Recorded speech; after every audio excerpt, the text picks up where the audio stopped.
Welcome to Beyond Flow. We're your co-hosts. My name is Tammy, and this is Maria.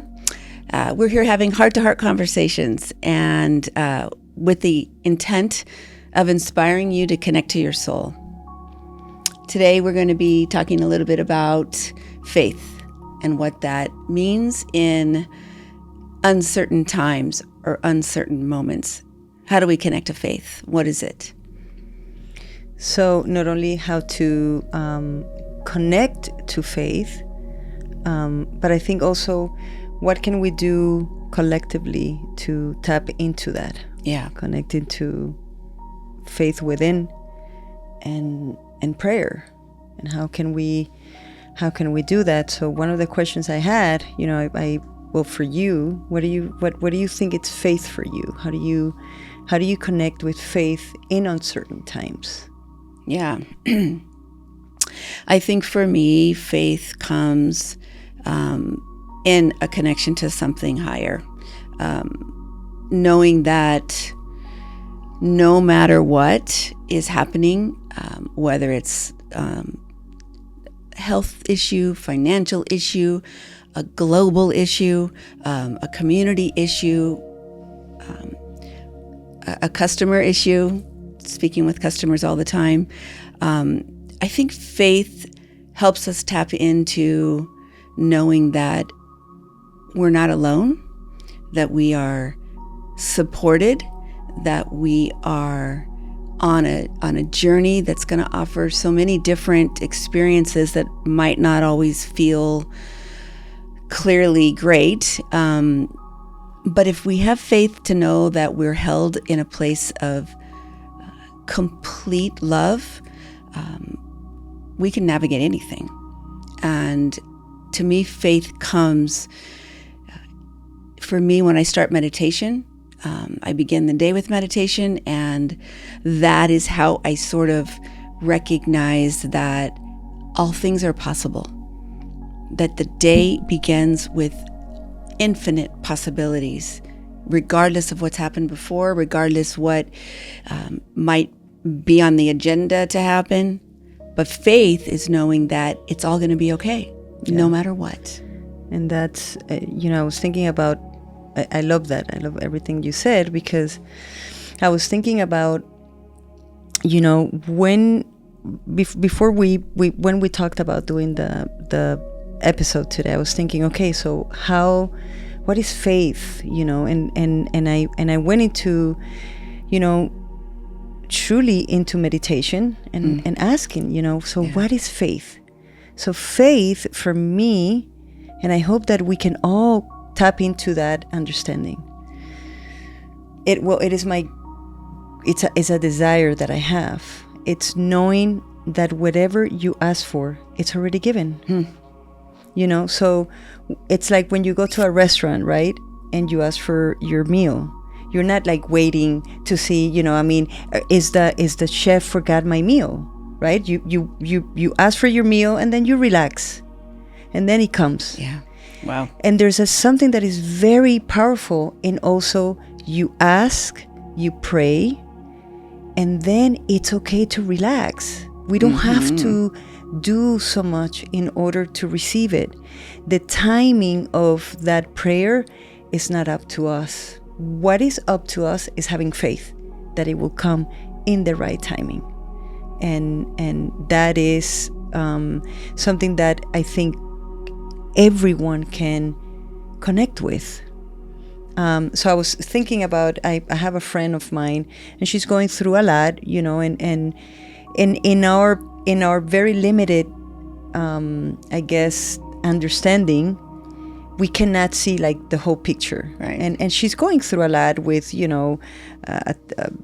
a landlord, and she says, it's very unjust what I'm going through. And I said, okay, so, she goes, do you think that justice will be done? And I said, justice is already done. Because what you're missing to see is that the blessing, it's happening even in the midst of chaos, even in the midst of pain. So this is when you go into prayer, and because all of us are going through something. Everyone, we're in this three-dimensional world. We're not meant to, God never said you're not going to go through pain or suffering or tribulation. We're all going to go through some sort of challenge. But if we know deeply that God loves us and that we are held by Him, then we can navigate this world with, I think, a lot more harmony and peace. Yeah. Well, and it's funny because your friend, I was thinking, like, going through a moment where you're just don't feel that what's happening to you is fair.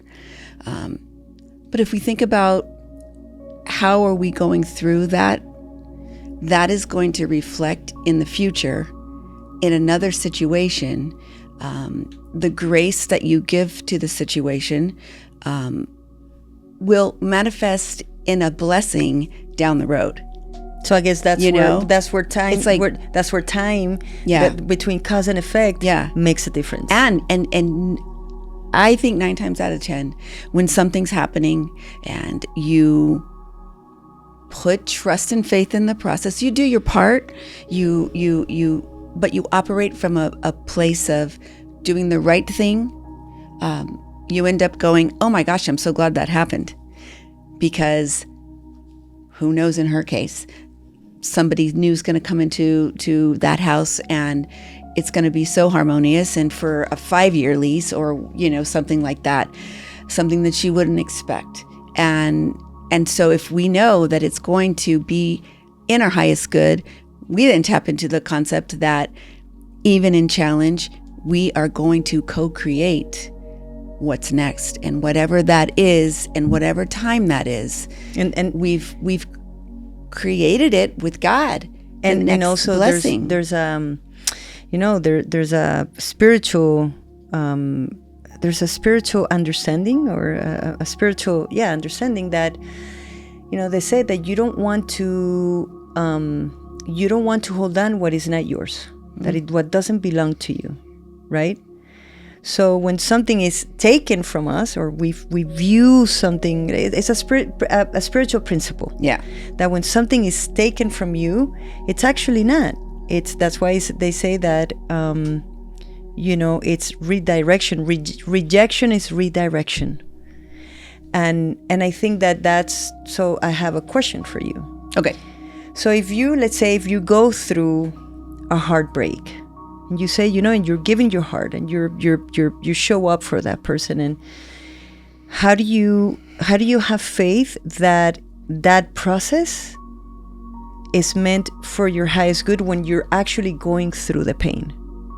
How do you know? How do you have faith that that is for your highest good when the person is going through pain, and when it's not just because there's a breakup, but you feel that person betrayed you, or that person, how do you think we can keep faith in that moment that feels unfair? Well, I think those times, it's only natural. In the case of, let's say, a breakup, that heartbreak, it's a loss.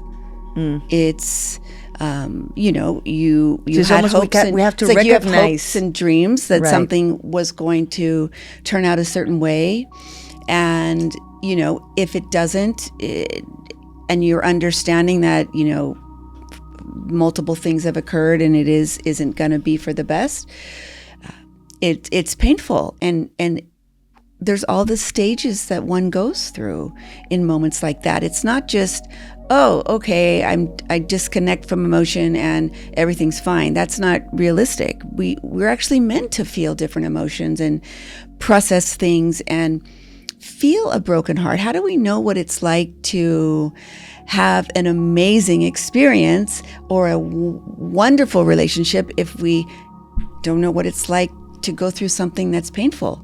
I mean, I think that's the case with almost anything. It's almost like it gives you appreciation. Yeah, it's like contrast. Right. This is a world of contrast. That is figuring out what doesn't work just gets you closer to what will work. And I think faith is believing that in a process of a loss or a breakup, that you deserve, as does the other person, love and happiness and the right relationship. You believe that it will come at the right time, but this one was another learning process. Right. And we don't condemn it, and we don't have to go And we don't into judge it.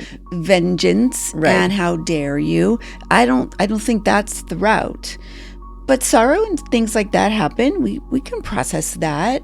The reason we have this store, Flow Life, is to help people connect when they're going through moments. That's what crystals help us do. That's what candles help us do. I mean, really, that's the inspiration. Yeah, it's for, like the physical tools that are given so that we can awaken. Yeah, or raise a vibration in an area that's, been hurt. That's what Reiki helps us with, energy work. There's so much that we can use to rebalance ourselves, and trust that what's happened, it's meant for our the best. highest. And I really think good. that's like not a phrase. I think that's true. I think it is meant for our highest good. And the minute that we can look at every moment and say, even though I don't have all the answers, I know this is for my highest good. You're co-creating the answer. You're co-creating the victory at the end. The right person, the right opportunity. Yeah. And so we're not that I'm trying to change the subject from a heartbreak, but I know that that's one of a lot of many people, right? We will go through. Sure. And when we talk about having faith in uncertain times, I think that the world, we don't have to be, we don't have to watch the news, because a lot of people say, well, don't watch the news. Right. So especially you don't global. connect to it, because it is true. It lowers your vibration, and it's not something that... It's not uplifting. It's not uplifting, right? So in a moment right now where I think collectively, no matter where we go, whether you look at social media or you talk to someone, everybody is feeling the energy of what is happening thousands of miles away, because we are connected. Yeah. So when we talking about having certainty and having faith in uncertain times, when it comes to humanity as a whole, as a family, how do you think that we can tap into that for the highest good of what we feel, that it feels like it crumbles at time, what's happening in this part of the world, and that part of like the world, wars and right, things that are like, and then we freaked out about economy. Like, is this gonna affect the economy? Is this gonna affect this or that? And so how do we practice, or how can we practice having certainty in uncertain times and faith? Well, I think one thing that comes to me in that is that a catastrophe situation, whether it's a war or weather thing, or a conflict of mass degree. There's so many people in the world, and we all have a part to play. But I think that when you treat the person that you run into on the street, or in our case, someone that comes into the store, or a family member that maybe you have a conflict with on a regular basis, those kinds of things are common. If we can practice what it means to see each other as part of each other, a oneness, I think that is a ripple effect that affects then the next community and the next and the next. And I think it does affect the global vibration. So we can send light to those that don't agree with us, or to those that don't operate under the same values.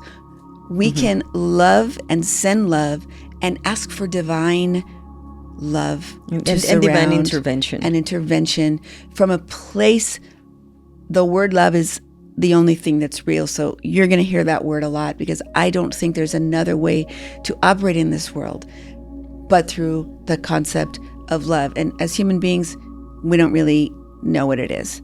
because it's so divine and unconditional love, but we can practice it. And I think that is a way of showing the universe that we can affect. And if we feel we can have an effect, then we can believe that things can change. Things can become one and unified. And every person in the world may or may not think the way that you do, or end up being in the place that you are, but you're having an effect. And it's like that's the perfect example of transformation. Yeah. I think sometimes we have to go through what we call catastrophes, or because who doesn't go through on a personal level when you are when you go through a diagnosis, or when you go through a breakup, or when you go through a war. I was reading a book from Karen Berg, and that's what she said.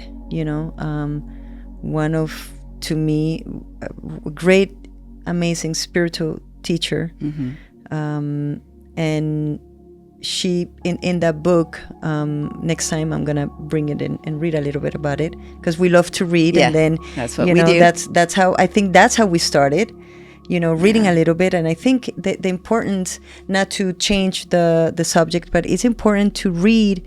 The reason why we want to read spiritual books, it's not because we want to just read and just or be intellectual about it, but the consciousness raises, right? Like sure. you get it's just like if you read something negative, well, the consciousness lowers.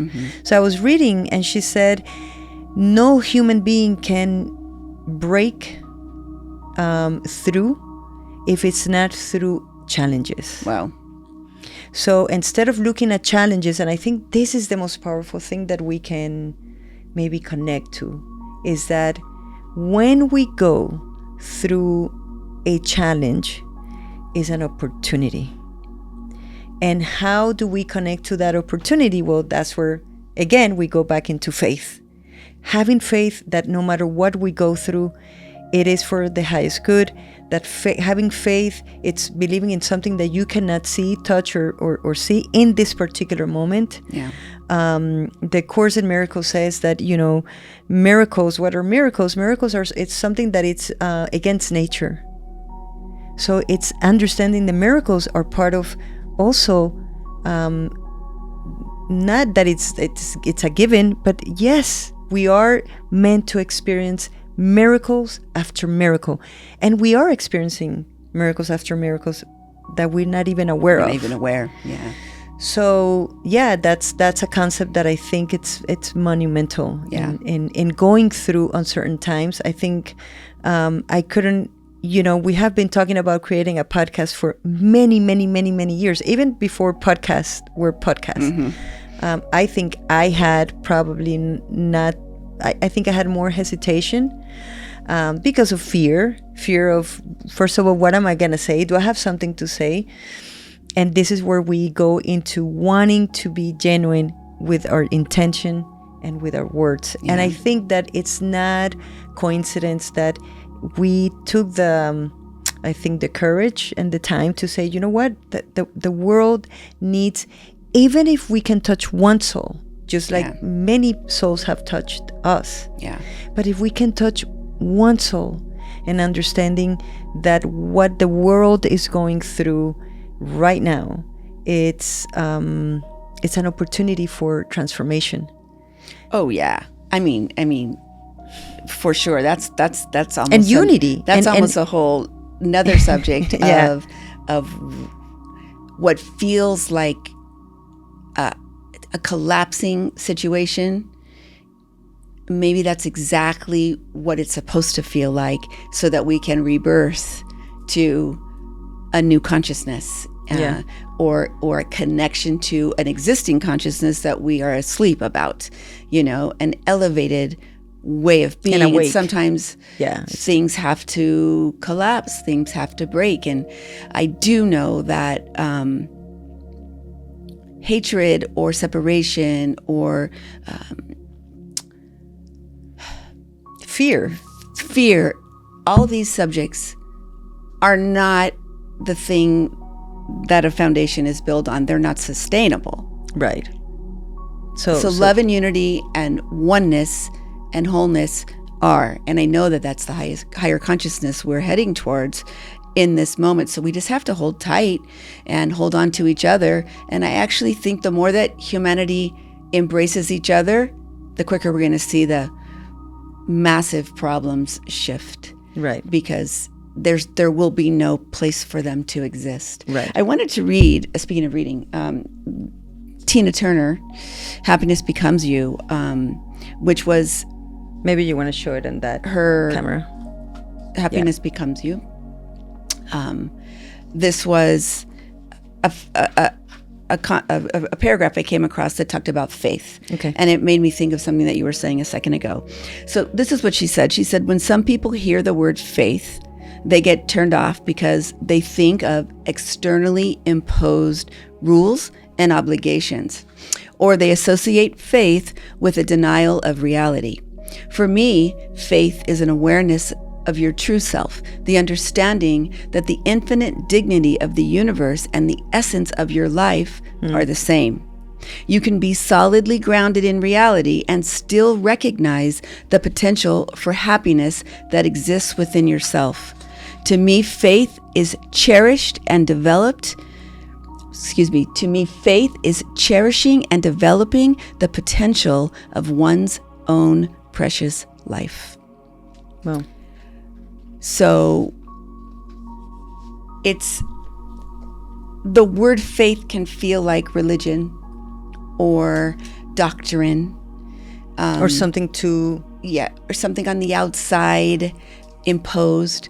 And, you know, she's someone who went through a great deal in her life. Tina Turner. Yeah. Tina Turner. And, you know, she was, you know, we know her story, but she was in a really violent relationship for years and years, and you know, at a certain point had to walk away from everything. And what gave her the courage was a spiritual practice that she began to connect with, Which is Nichiren Buddhism, and chanting Nam Myoho Renge Kyo. Right. And, you know, that alone raised her vibration to such a place that she was able to manifest a whole new life with zero but her name. Mm-hmm. That's all she took. And she never went after all of the manifestation for the material aspect. I think it was a product of her spiritual practice and the abundance that the universe has for us, that the universe is unlimited. Yeah. We are not maybe that's another concept, is to understand that the universe, because when do we get fearful? It's when we feel that we're going to lack something. Lack? Yeah. That's an aha moment. Fear comes from lack. From lack. Because we think that we're going to miss out, or that it's not going to have enough, or if I get something, I'm going to lose it, and then what's going to happen if I lose it? When the truth is that, you know, the universe, there's there's an unlimited amount of abundance that comes. What do you think makes when we go into the place of, you know, or how, more than what, it's how do you think that when we go into moments of, you know what, there's not going to be enough for me, I'm not going to have this, I'm going to lose this, you know, this is too good to be true, or, you know, in prosperity, or you know, am I going to be able to have this or not? How do you think we can tap into instead of the lack mentality, into the abundant mentality? How do you think we can, you know, is it through prayer, meditation, or just gratitude? I think it's believing that we are co-creating our life. Okay. So if we are finding ourselves in a moment where things are not aligned as we wish, that we can co-create a new outcome. And I think that those tools are affirmations, practicing the law of attraction, waking up in gratitude for everything that we do have, or that we are experiencing, from being able to open our eyes and look outside and see flowers, or hear birds, or take a walk, or play with the dog, or whatever it is that makes your heart sing.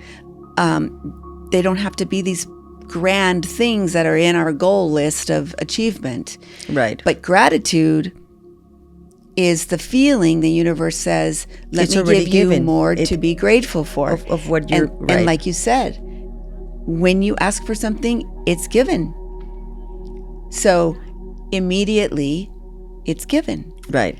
And that means that immediately, not necessarily in your hands at that moment, but it's happened. It's already created. Right.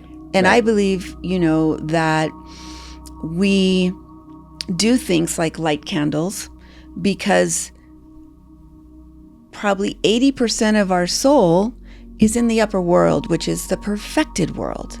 The perfected world of the mirrors. So it's like 20% is having this human experience. Yeah. So because our soul's infinite. Our soul never dies. We transition from this body, or we transform. But the soul, we have a higher self. And when we light a candle, especially things like prosperity, or really anything, but let's use prosperity because that's a good conversation for the term of lack, right? That energy from that candle flame that's burning against gravity is sending those petitions to the upper world, to our soul, to the perfected state, and bringing back down the vibration that we need to elevate that part of our life that's not resonating where we wish it to be. So it's almost like, in order to receive some of the blessings, and I don't want to go too away from what we started, but it's almost like we have to be in that vibration of what we are asking for. We can't receive the blessing from lack. We have to go receive it from an abundance. Already an abundant thought process. Right.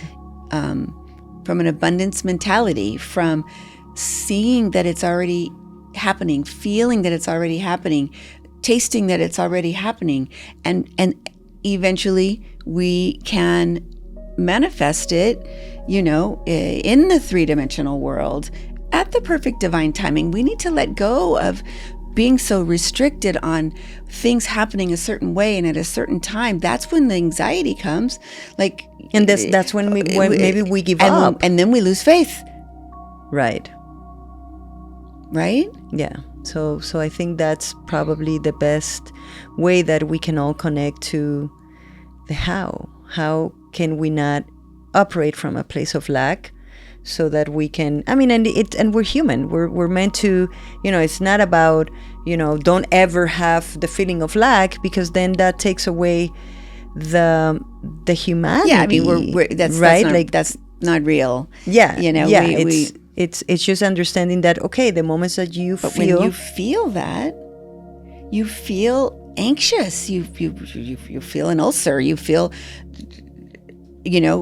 your body feels when you're off emotionally and spiritually. Yeah. And so all those things come together. So bringing ourselves back to a place of feeling that peace within, that calmness within, that changes everything. Okay. Calm, peace. This is a goal. Right. Because all things can come if we can stay even. And that's where maybe, ask and you shall receive, and maybe, I never said, ask and you shall receive, and be stressful about it. be so stressed out while the blessing come, and we also, that's, I think, trust, faith, it's also like a muscle. It's a spiritual muscle that we have to maybe work on, and hopefully we can experience all those beautiful blessings, not only for us. I always hear you say when someone comes to the store and you say you need to pray, so pray, and also pray for somebody else. Pray for somebody else that might be going through a The moment, same that thing, might or be something similar, experiencing. Yeah. Right. So yeah, it's putting it out there that we separate from just our own self and our own problems, our own issues. Pray for someone else, and that can flip right around, right, to bring those blessings to you. Yeah, absolutely. I think that in the world of the crystal vibration and things like that, I think we can really use that energy for a connection. So I feel like one maybe tool that we can talk about is lighting a candle, and like rituals to do that can help us tapping into connecting to that higher vibration. That higher vibration is something that can give us that sense of faith, that sense of trust, and a knowing, in a certainty in uncertain moments. It's connection to, if we know we're covered, we're going to stop worrying. And that right? God is absolutely always with us. Yeah. I think that's and before you can start. I was gonna say that one of the things about rituals is they go into our subconscious mind. Yeah. So when we do, everything is a ritual, right? We can create. Yeah. We wake up in the morning, we do that goes into, it's a ritual. It's something that you do over and over. Repeated. Yeah. So when we talk about a ritual, it's not something that is so out there either. That is something that that is very practical, and that it helps in our daily lives, so that we can experience changes. Yeah, absolutely. So we have this candle, and it's called "With God, All Things Are Possible." It's a white candle, and that is a great energy for prayer and requests or petitions or desires, sending that to the upper world. And I wanted to explain how we can work with crystals. So this is an angelite. And angelite is a connection to guidance, angelic guidance, spiritual guidance, guidance from above.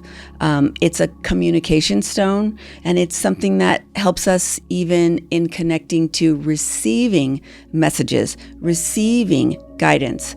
So if you hold the angelite in your left hand, that's your hand for receiving. So in the right hand, this is a clear quartz. Clear quartz is the master crystal. It is probably the number one crystal that brings light to our life. It is all light. There's so much that's been done with quartz. Quartz can send healing energy right into the body. But this is a connection to light. And if we think that we can receive guidance and messages and we can share light, the right hand is the hand that shares. We are creating circuitry, and we are creating a flow that is continuous. Receiving and sharing always, never receiving just for me, but receiving to share that light, raising my vibration, connecting to my guides, listening for what's the next step, and sharing that light. No. So these crystals are amazing to work with. And, there's an affirmation that is something that we can connect with too as well. Sorry, I have it in here. The affirmation is, I am open to the flow of divine possibilities. I am open to the flow of divine possibilities. If we can sit with that and feel that, that means that there is no limit. and there's nothing that isn't possible. This is one of our most popular candles because there are so many moments in life where we just have to remember that with God, all things are possible. There are no limits and to the universe's gifts. And that whatever you ask for, it's already on its way. Always, it's like you plant that seed. And don't give up. And don't give up. Ever. You don't give up. Don't give up. You don't give up. Just know. So I think, thank you for all those beautiful Thank you explanations. And I wanted to, so before we started the episode, I wanted to close with a prayer. And I wanted the prayer to be not only about faith, what is faith, what is not, but I think the world needs prayer. Yeah. And we all need faith. So I wrote this little prayer before we sat here and got set up. So I'm going to, I'm going to close with this prayer. So is, may we all have faith first and foremost in God. In a God who loves us unconditionally. May we trust that as one human family we can transform through the most powerful force of all, which is love. And may we each plant seeds through prayer, so that through faith we may one day pick up the flowers of our healing, our growth, and our becoming. Amen. Amen. So, Amen. Amen. Thank you. Thank you.